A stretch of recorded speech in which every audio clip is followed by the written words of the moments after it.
I'm Chris Dutchko, co-host of the Ninth Grade Experience podcast, a part of the Education Podcast Network, just like the show you're listening to now. Shows on the network are individually owned, and opinions expressed may not reflect others. Find other interesting education podcasts at edupodcastnetwork.com. Hey, welcome back. Steve here, and today I'm talking with Sara Delano Moore, and she is the Vice President of Research and Content at ORIGO Education and Chair of ORIGO's Mathematics Advisory Board. Our focus today is spaced learning and helping children understand and learn mathematics. This is a cool talk, and you're going to learn so much. Thanks for listening. Oh, by the way, before you go, it'd be so cool if you took time to help out the podcast. Here are a couple ways. One is you could tell a friend and share the links. How about another one? You could go to my website and leave a review and subscribe. You could also click on the link on my website homepage where it says Buy Me a Coffee. By doing this, you could donate $1 or $2 to help me address the costs associated with producing the podcast. What do you think? That'd be so cool. You're awesome. Enjoy the show. In a traditional textbook, I might have done all my multiplication work in chapters 2 and 3, and now it's chapter 7, and I'm working on area. And the teacher has to spend time reteaching multiplication first. If you've used a spaced approach and spread out that teaching of the multiplication facts in small doses, then when area comes, it's just another example. I might need to review a strategy. It's not to say we don't need to review, and kids are each unique beings in how they retain and process and master information. But in general, the first thing schools see and teachers talk about is less reteaching, better retention. It's the Education Podcast, your favorite show, with lots of groovy guests and they share what they know. So crank it up to 10 and let your neighbors know that here's another show with Dr. Steve Milletto. Teaching, learning, leading, K-12. Teaching, learning, leading, K-12. Teaching, learning, leading, K-12, with Dr. Steve Milletto. Sara Delano Moore focuses on helping teachers and students understand mathematics as a coherent and connected discipline.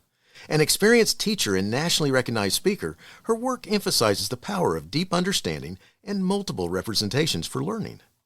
Sara's interests include building conceptual understanding of mathematics to support procedural fluency and applications, incorporating engaging literature into mathematics and science instruction, and connecting mathematics to engineering design in meaningful ways. She is a fourth-generation educator with experience teaching mathematics and science to K-8 students, as well as experience teaching pre-service and in-service teachers at the university level. Sara is an author of the Visible Learning for Mathematics series, the Mathematize It series, and the Mastering Math Manipulatives series of books for Corwin Mathematics. She currently serves as Vice President of Research and Content at ORIGO Education and Chair of ORIGO's Mathematics Advisory Board. Our focus is spaced learning. Sara, thanks so much for being on the show, and say hi to everyone. Well, good morning, everyone. Nice to see you. Glad to be here, Steve. Well, glad to have you here, Sara. And to kick things off, give our audience an overview of ORIGO Education. We are an elementary mathematics-focused publishing company. Everything we do is focused on helping teachers and students understand the math that they're learning at this level because it is so foundational to what we do. We were established more than 25 years ago as a professional learning company.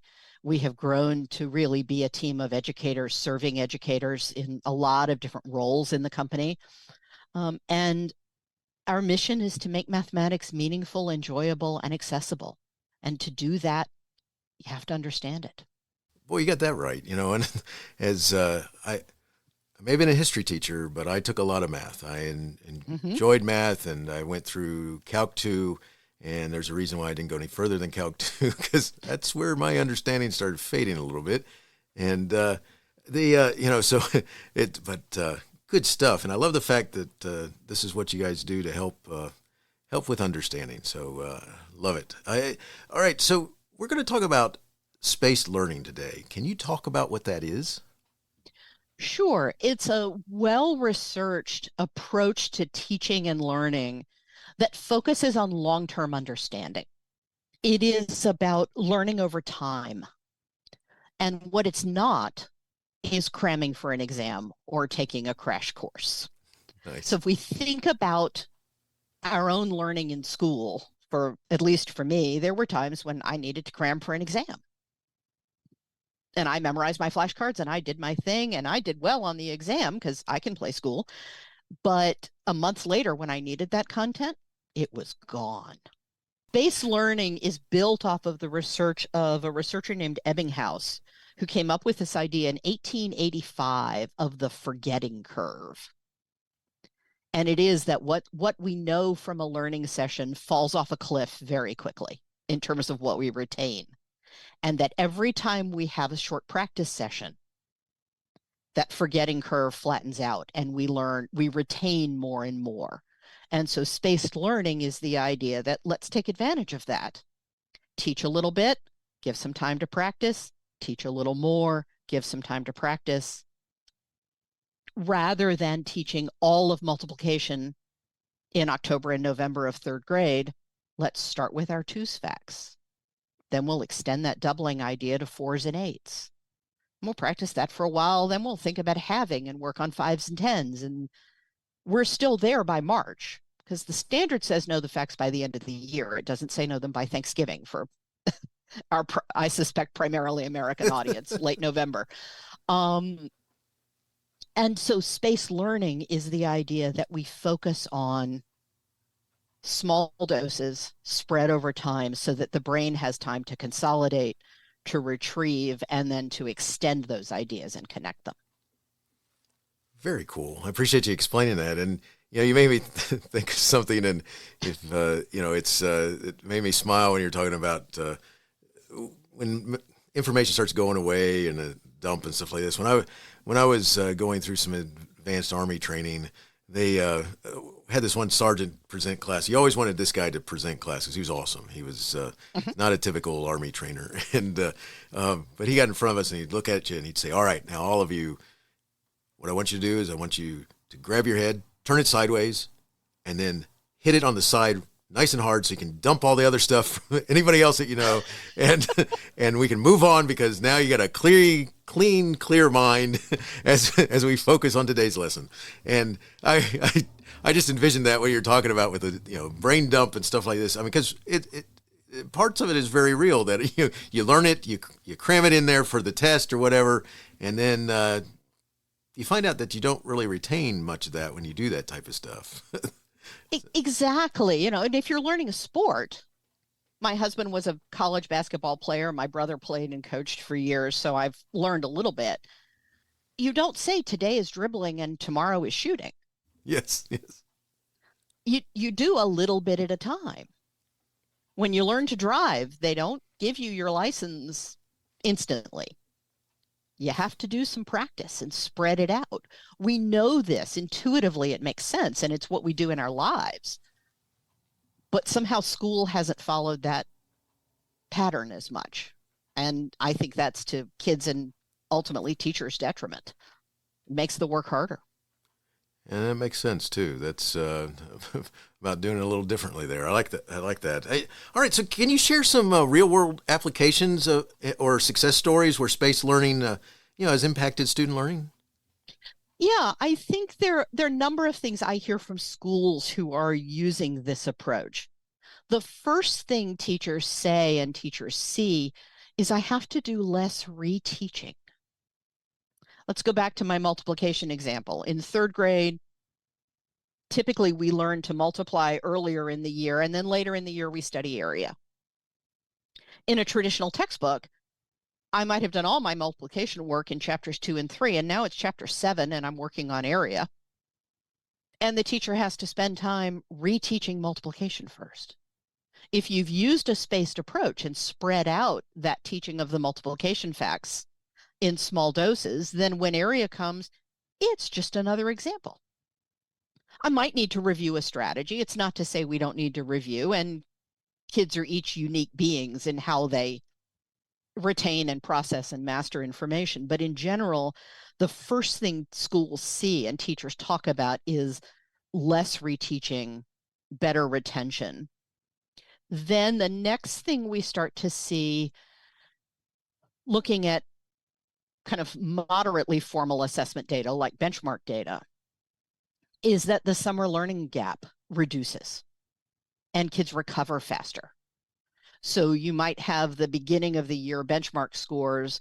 They're still down a little bit from where they were in, say, May, end of the year before, but they're not down as much, and the kids bounce back beyond May levels by end of September, beginning of October. So we're not seeing that same summer slide.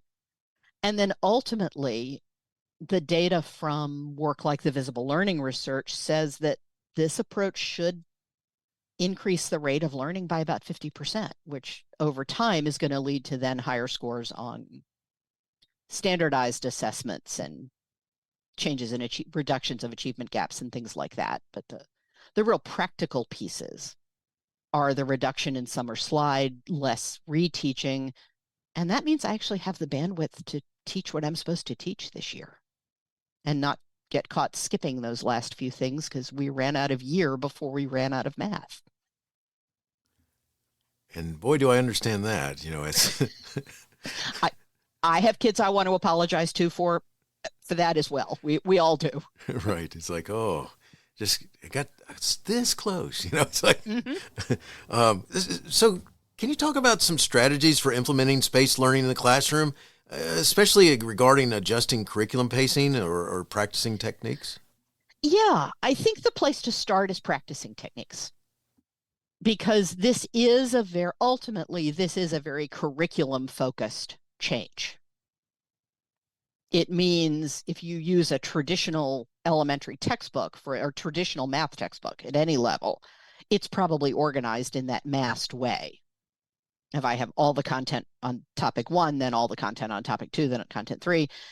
And when you look at the complexity of a school curriculum, starting to rearrange the chapters is hard. That's where we start to need administrator support and a larger concerted effort. If I'm an individual teacher, I'm going to start with 2 things. I'm going to start by reminding myself and the kids that learning is a process that takes time. Mistakes are indications our brain is working, that it's growing, that it's learning. Same way when you go to the gym, you have to push that muscle and make it a little sore in order to get it stronger. If I am getting every question right, my teacher's not pushing me hard enough. And so I need to have that mindset shift first, because I have to get away from the idea that every answer correct very fast is the definition of good at math. The second thing, and that goes to teachers, that goes to kids, that goes to families. We're going to be doing this a little different, mom and dad, grown-ups who love these children. And here's what we're focused on. You're going to be seeing, and now we move to the practice piece, you might be seeing 5 or 6 problems come home every day rather than 20 problems come home once a week.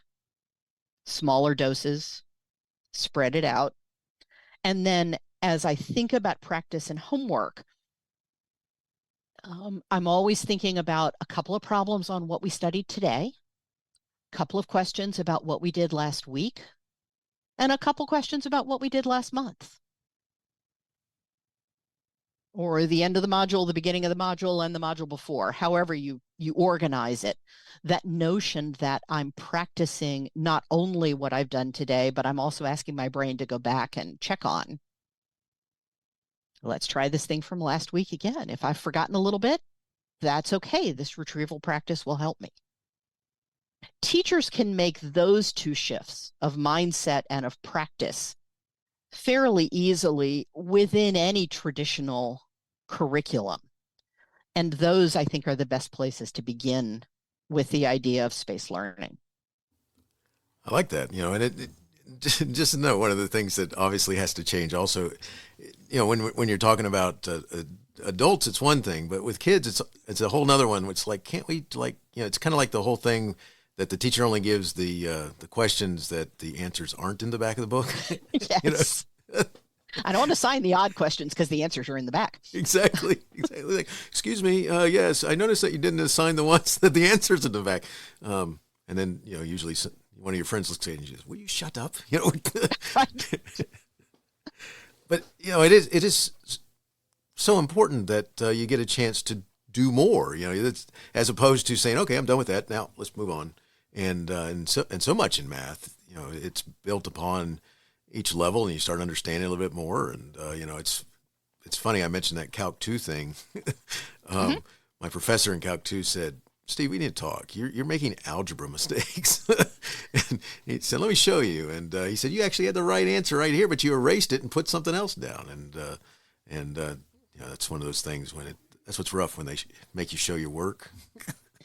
Yes, it's that nasty teacher habit of, I used to assign the odd problems and say, but I'm not grading you on the right answer. I'm grading you on showing me how you got there. So don't worry about getting the right answer because it's there. Exactly. I want to focus on, but there's tremendous stress in math class about getting the right answer. Oh, yeah. And that's why I started with, we got to back off on that. It's okay if kids get some problems wrong. It's also the reason we don't do 50 practice problems the first night. Because if they don't have it yet and they just did 50 problems the wrong way, it's deeply etched and engraved in their brains. And now I have to undo that, where 2 or 3 is like, okay, let's try it a different way. Not yet. That's so important because that's, it's what you just said about the idea that practicing 50 problems wrong is stuck in your memory. It's like, do I remember how to do it right? Exactly. And we don't often think about the decisions we make as teachers. They're so automatic because if we know nothing else about teachers, we teach the way we were taught. And so changing our habits is hard. Very much so. That's especially when you get into a routine where it's easier to just say, okay, now where am I supposed to be? What am I supposed to do? Yeah, here we go. Okay, now. And if you get into that type of habit, unfortunately, what starts to happen is that you don't recognize. I would think that you don't take the time that needs to happen when you are letting them make mistakes and then figuring out how to get them on the right path so that they remember what's part of that process. Yeah, our natural intent to be helpful and supportive. And for all of us as teachers, I think some dimension of that is where we start. That natural intent can quickly turn into over scaffolding and over helicopter teachering. If that's a word. I think so, yes. Like the notion of helicopter parenting. I want you to feel successful. I want you to be happy. So I am going to help you so much that I land in this world of learned helplessness rather than making it through productive struggle to confidence. I like that. That's, because that's definitely out there, as well as I like to think of the Tom Sawyer syndrome, which is, you convince the teacher that, I'm not quite sure I understand. Can you do that part again for me right there? Yes. Yes, exactly. And before you know it, the teacher's completed all your work for you. Thank you very much. Appreciate it. Yeah, that's it. Yeah, I think that fits with the helicopter teacher right there. Nice. Yep. So can you share any challenges educators have encountered in implementing spaced learning and solutions you found that work? Yeah, there are a couple that are getting started challenges. One is when you start to teach this way, the curriculum can feel choppy. Because rather than, I'll stay in the world of third grade math, rather than spending the first few weeks of school reviewing addition and subtraction, and now we're working with larger and larger values, those kinds of things. And now we transition to multiplication. We might do a little bit of addition and subtraction. Then we're going to do some beginnings of multiplication. Then we might do a little geometry. We might come back to that add subtract work. So it can feel choppy. And recognizing that choppiness has value because it's giving kids' brains a chance to consolidate, let that first round of learning settle before they move to the next part, is a change of mindset for us as teachers. So whatever your strategy is for that, is it an index card or the text on the screensaver on your computer? Is it the reminder you give the class each morning, whatever it might be, to do that? And then you recognize as topics come back, kids are remembering it better. and it starts to naturally reinforce itself, as long as that practice piece we talked about before is in place. I'm not ignoring the learning that's settling. We're doing 2 or 3 practice problems about it every day. So we're seeing it, but not as instruction. The second thing that's hard for teachers is the idea that the first time I see content, I'm not going for mastery. Kids don't have to be 100%. We find students who are using a spaced curriculum, our core program is spaced in this way, get behind schedule their first year because they're teaching for mastery at the beginning and not recognizing, wait a minute, that's going to come because the spiral review is built in. We're going to see it again. It's that change of mindset, and mindset's hard. These habits are deeply ingrained into us as teachers. The last thing that's hard that really requires collaboration is that curriculum's typically not written this way. A standard textbook is written on a massed approach, all of A, then all of B, then all of C, then all of D.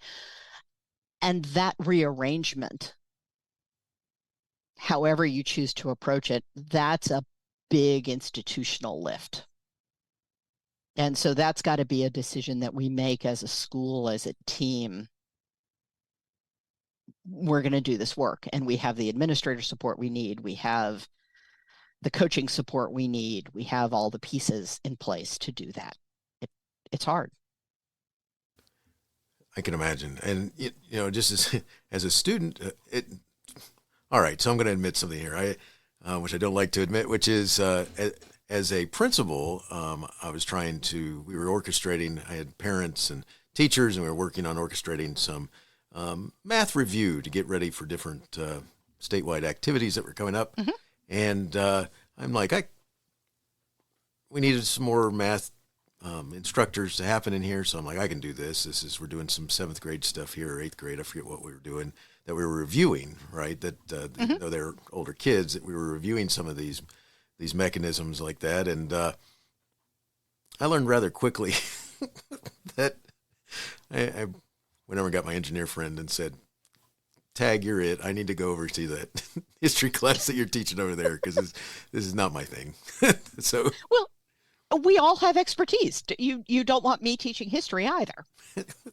I did it for a couple of years in 6th grade because I could read faster than 11-year-olds, and I had a really competent partner. I just had one overflow section, so I don't think I did too much harm. But nice. We have our expertise, and that's important, and that's good to acknowledge. I think so, very, very much so. Otherwise, having put myself in that spot, I was really thankful for the ones that this is what you do. So, one of the things that I got to ask you is, how do you make this sustainable in what a teacher does, what their practices are? How do you help them make spaced learning part of what they do? Some of it is in the strategies we've already talked about.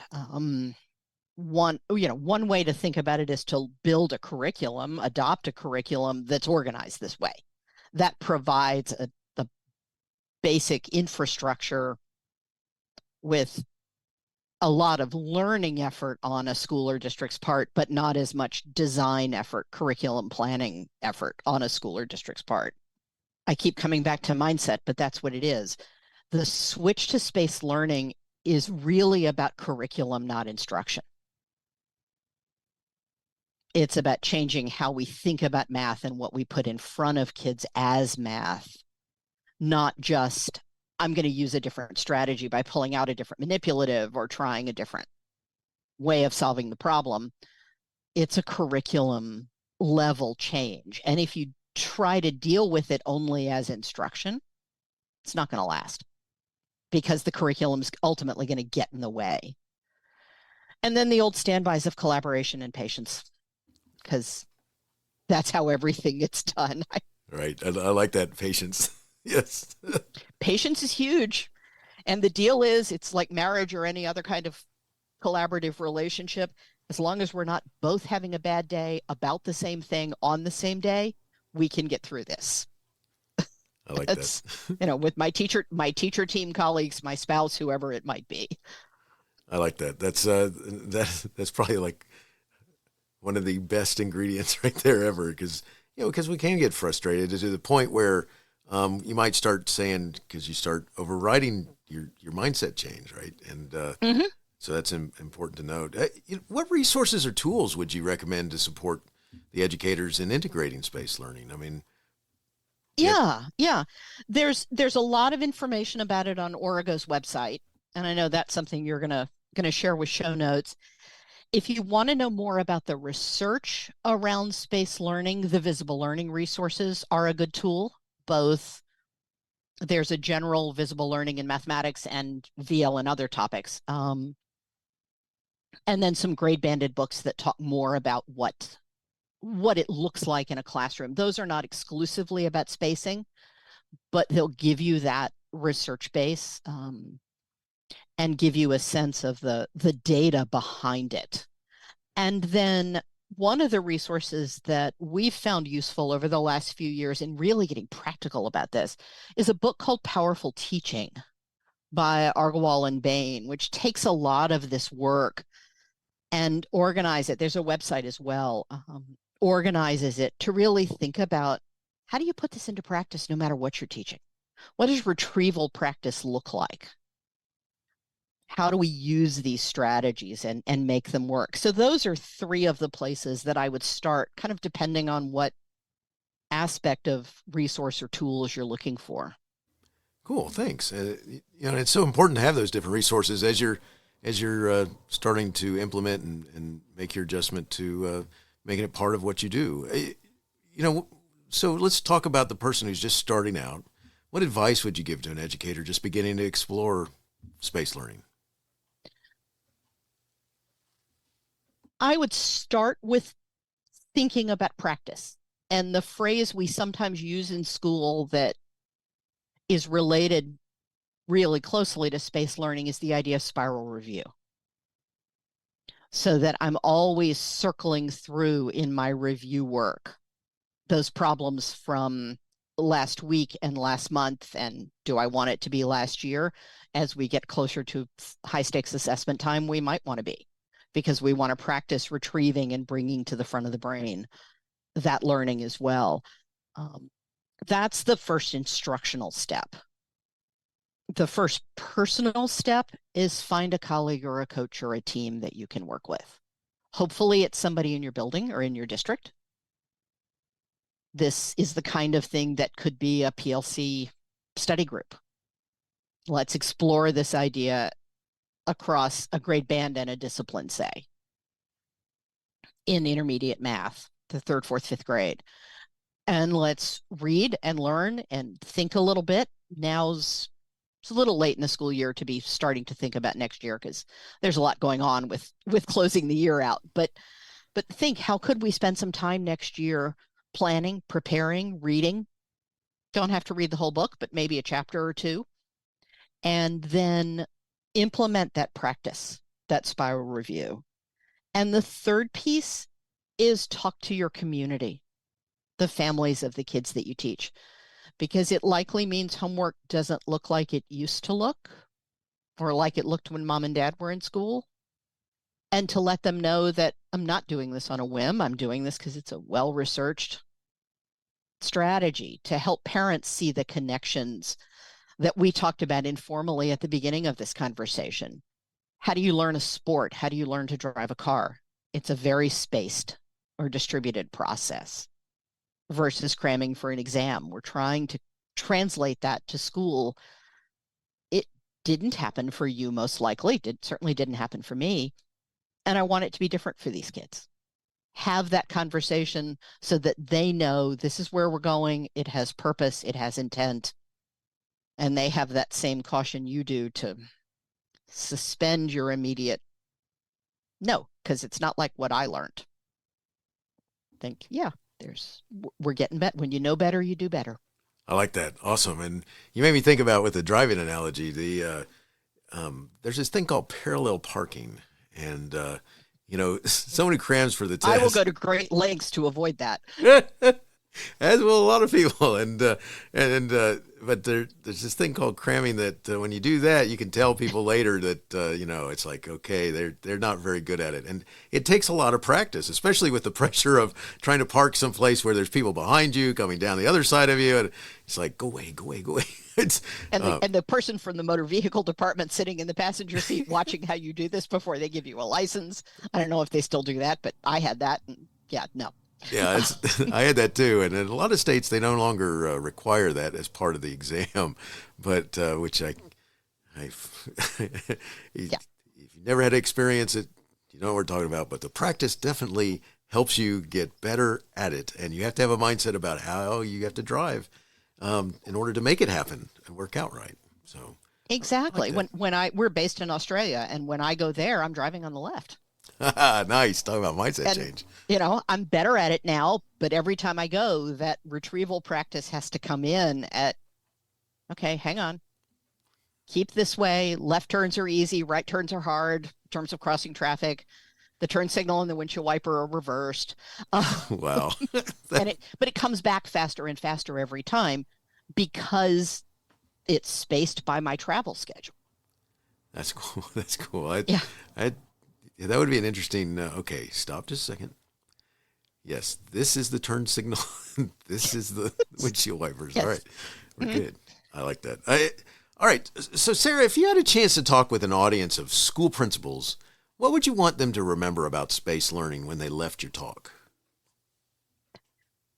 I would want them to remember first that this is a structure that has a long research history and is well supported as a tool both to create life benefits in the sense of a lot of what we do in elementary mathematics is math we'll use for the rest of our lives.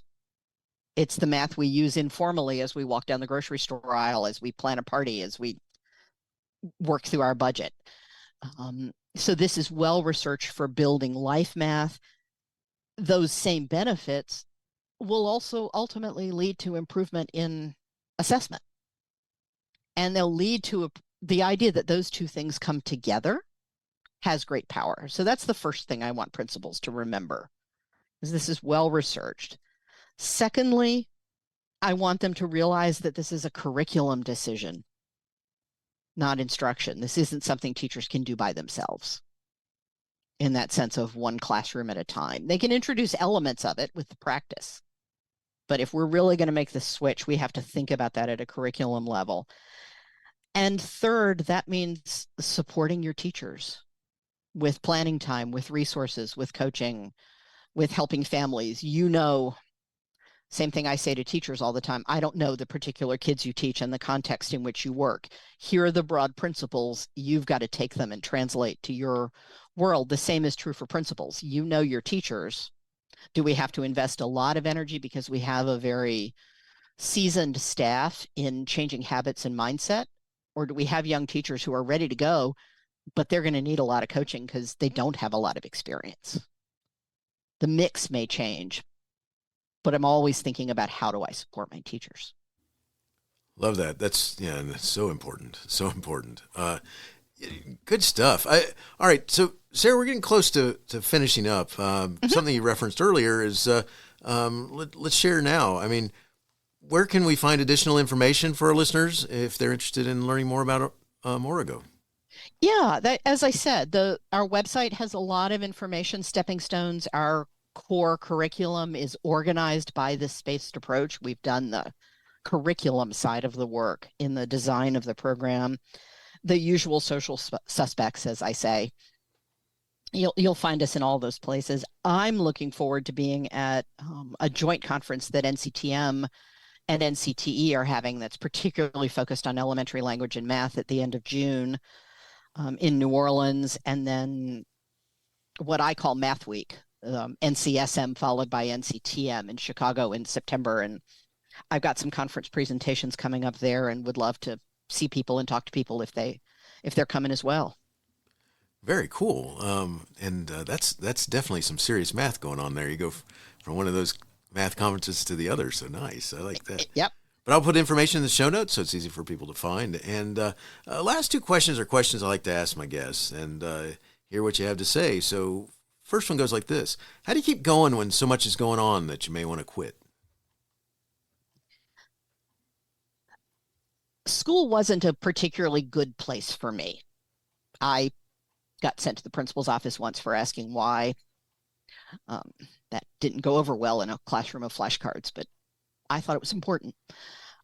And so some of what happened to me is still happening to kids in school.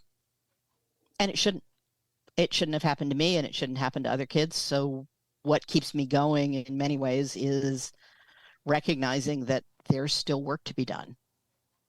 And I can try to support teachers and students to help school work better for every child who's there, not just the ones who happen to think like the teacher thinks. I appreciate you sharing that answer. Awesome. And good stuff. Lots to think about in what you just talked about too, by the way. Thank you. Last question is, do you have a teacher in your past who made a difference in your life? If so, who was it? And what would you say if given the chance to say thank you? I knew this question was coming. I narrowed it down to 4. Is that okay? That's fine. That's fine. You think about it and you're like, yeah, this person for this and this person for this.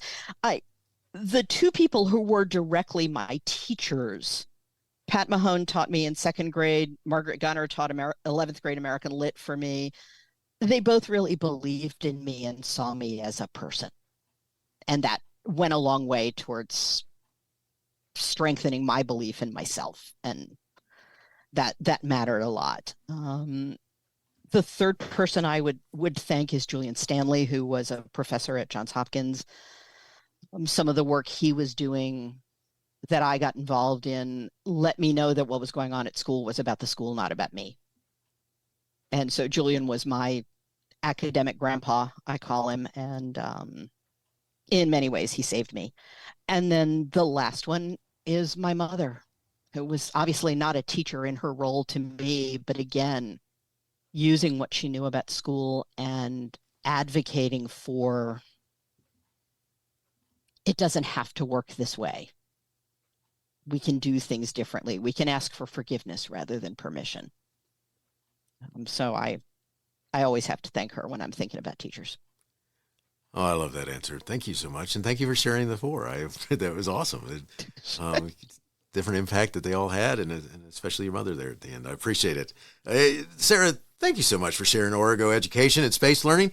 What a cool talk and some good stuff to think about. And for those of us in the classroom to consider that mindset change to help make a lasting impact on what we're teaching with our students. Good stuff. Wishing you the best in all you do. Well, thank you. It's been a pleasure to be here, and I appreciate the chance to spread the word about this important idea. Hey, you have been listening to Teaching, Learning, Leading K-12, a podcast to help you help kids achieve their dreams. Teaching, Learning, Leading K-12 is a member of the Education Podcast Network. Podcasts for educators, podcasts by educators. Teaching, Learning, Leading K-12 is a member of the podcast network based in Canada called Voice Ed Radio. Voice Ed Radio, your voice is right here. The opinions expressed on Teaching, Learning, Leading K-12 are those of the guests and host. Teaching, Learning, Leading K-12 is intended to share ideas, advice, and suggestions. Teaching, Learning, Leading K-12 is produced for educational purposes. Hey, thanks for listening. It would be awesome if you visited my website at stephenmiletto.com and connected with me, left a review, and listened to more episodes. And by the way, you could also share it with your friends, with your family, and your colleagues. Thanks so much. You're awesome.